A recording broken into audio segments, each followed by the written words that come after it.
मोहनी डार के गोरी जियरा चुराए रे।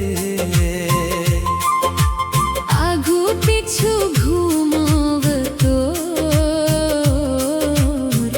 मन नहीं माने रे।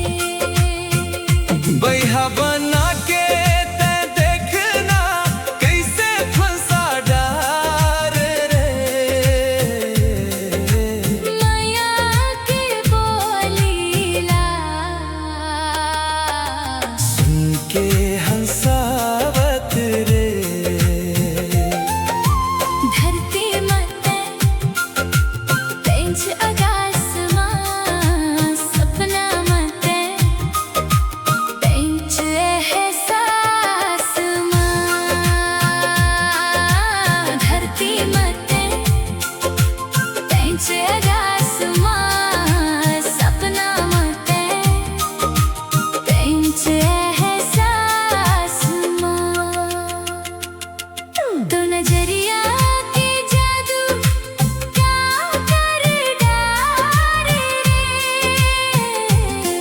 धक धक मोर दिला बेखबर करे डारे रे। बैहा बना के ते देखना कैसे फंसा डारे रे। माया के बोलीला सुन के हंसावत रे।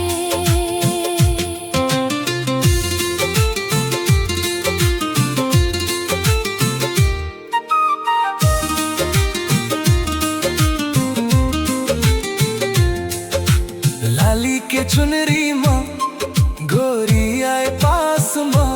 टिकली चमके चंदा जैसे चमके आकाश माँ।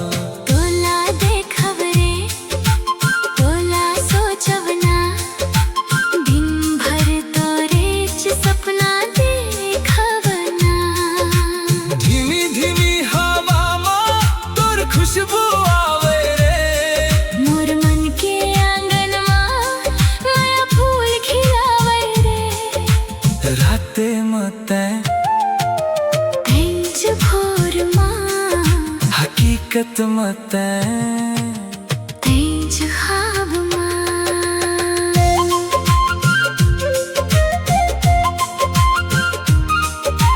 धूम धम धम धम धम धम धम धम धम धम धम धम धम।